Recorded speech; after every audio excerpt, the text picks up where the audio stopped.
Como foi a última semana de nosso Senhor Jesus Cristo? Você está pronto para iniciar esta jornada juntamente conosco? Então, continue conosco, pois hoje nós temos mais um capítulo da série A Última Semana de Cristo. Depois do pôr do sol, assentando-se juntos, Jesus e seus discípulos participaram da sua última Páscoa. No decurso da refeição, lavando os pés dos 12, Jesus demonstrou-lhes mais uma vez que pela humildade eles conseguiriam honra. Com grande tristeza, Jesus predisse que um dos 12 havia de traí-lo.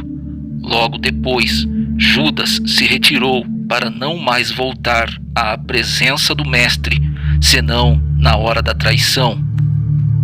O Senhor avisara aos 11 que nessa noite todos haviam de se escandalizar e abandoná-lo. Porém, Pedro e os demais protestaram a sua lealdade de em todas as vicissitudes o defenderem. Enquanto celebravam os ritos característicos do velho concerto, pela última vez, Jesus instituiu simbolicamente o pão e o vinho, dos quais os seus amigos haviam de participar e que, assim fazendo, anunciariam sua morte por eles e também lembrar-se-iam da sua volta prometida.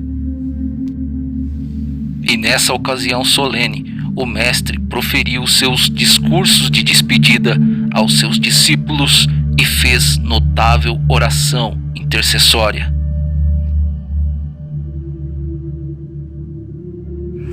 Talvez fosse meia-noite quando atravessaram Cedron para o Monte das Oliveiras e ali, no Getsêmani, acompanhado somente pelos 3 escolhidos, Jesus sofreu a sua agonia misteriosa. Conhecendo os lugares de retiro do Mestre, Judas guiou o bando incumbido de prendê-lo. Pelo beijo traiçoeiro, Judas indicou a vítima. Pedro estava pronto a lutar pelo Mestre. Com uma espada golpeou o servo do sumo sacerdote. Porém, Jesus, reprovando-o, curou a ferida desse moço. Os discípulos se dispersaram, sendo Jesus conduzido apressadamente para a casa de Anás, sogro de Caifás, o sumo sacerdote. Anás mandou manietá-lo e enviou-o prisioneiro a Caifás. Provavelmente a casa de Caifás era construída em forma quadrangular, ao redor de um pátio, tendo à entrada um sentinela. João, sendo conhecido ali, conseguiu que Pedro também entrasse. Tão lamentavelmente falhou a coragem de Pedro que, por 3 vezes, ele negou qualquer conhecimento com Jesus, chegando mesmo a praguejar, hábito quase esquecido desde os dias da antiga vida de pescador. Um olhar de Jesus fê-lo sair derramando lágrimas de doloroso arrependimento. O Sinédrio, grande concílio dos judeus, reuniu-se pela manhã. Jesus foi submetido a um julgamento simulado. As testemunhas subornadas não concordavam. Finalmente, Jesus confessou-se o Messias e, portanto, o Filho de Deus. Sobre essa declaração, ele foi condenado à morte e tratado da mais ignóbil maneira. A sentença só poderia ser executada pela sanção romana. Pilatos, o governador, não se importaria com as suas questões religiosas. Por isso, perante ele, acusaram Jesus de traição em proclamar-se rei. Durante esse tempo, Judas, arrependendo-se tardiamente da sua perfídia, devolveu as moedas de prata, preço de sangue inocente, aos seus assalariadores, e cheio de remorso, saiu e se enforcou. Ao primeiro exame de Pilatos, Jesus se revelou inocente, o que excitou a fúria dos seus acusadores. Ouvindo que ele era da Galiléia, Pilatos o enviou a Herodes Antipas, filho de Herodes o Grande. Essa raposa esperava ser divertido pelo obrador de milagres.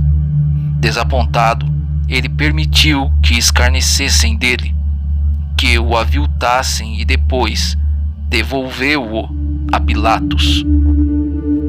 O governador sugeriu um acordo. Jesus era inocente, porém, para salvaguardar a sua dignidade de governador, ele o castigaria, difamando-o, e faria as suas pretensões cair no ridículo diante de todo o povo e de seus acusadores.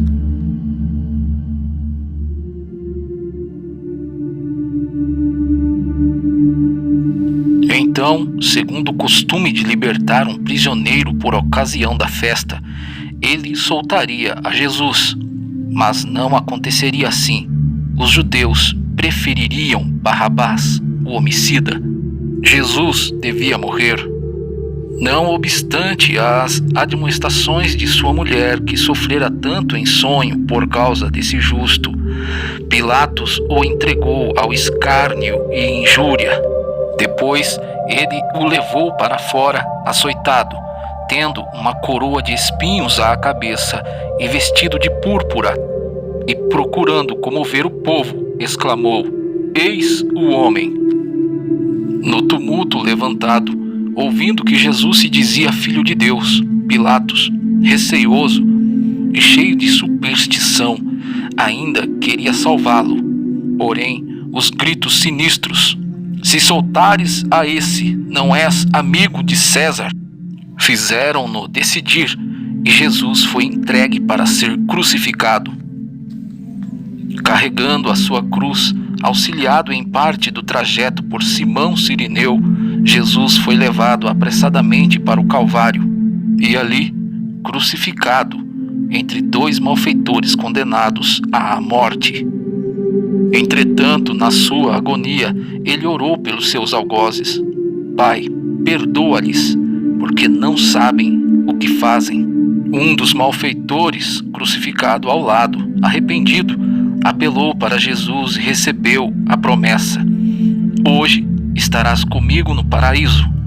Seus carrascos apoderaram-se das vestes dos crucificados, repartindo-as entre si, mas lançaram sorte sobre a túnica de Jesus. Com ternura, ele pediu que João cuidasse de sua mãe como filho.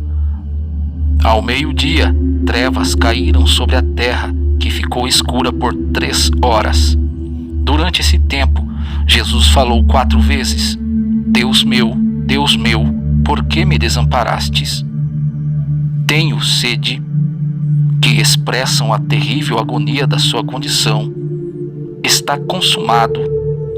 E, finalmente, Pai, nas tuas mãos entrego o meu espírito. Clamando em alta voz, Jesus demonstrou que suas energias físicas permaneceram inabaláveis até o fim. Em sinal de simpatia, a natureza estremeceu. Na hora da sua morte, houve um grande terremoto, e o véu do templo rasgou-se ao meio. Os sepulcros se abriram e muitos corpos de santos ressurgiram.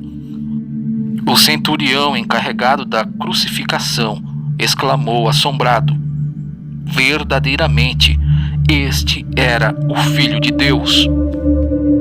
Os corpos deviam ser retirados da cruz antes do sábado. Quebrando-se as pernas das vítimas, morreriam rapidamente. Assim foram tratados os ladrões, porém Jesus já havia falecido. Um dos soldados transpassou-o com uma lança e dali saiu sangue e água. José de Arimateia, discípulo secreto, pediu o corpo de Jesus e, em companhia de Nicodemos, envolveram-no em panos de linho com especiarias e o colocaram no sepulcro novo, num jardim perto dali.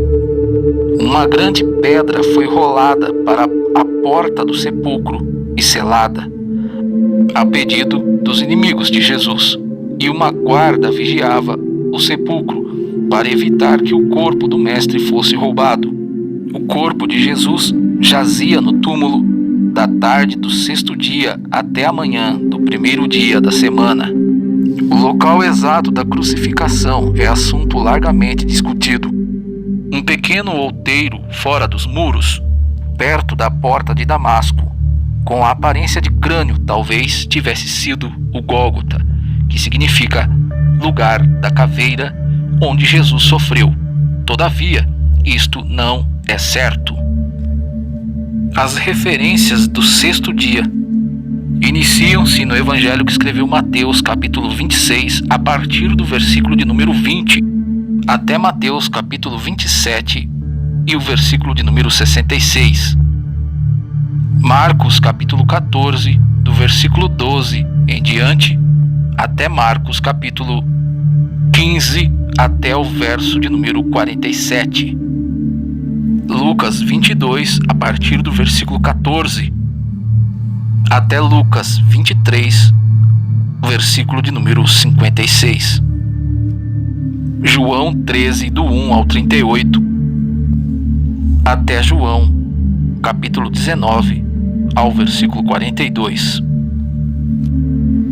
Muito obrigado a você que tem acompanhado até aqui.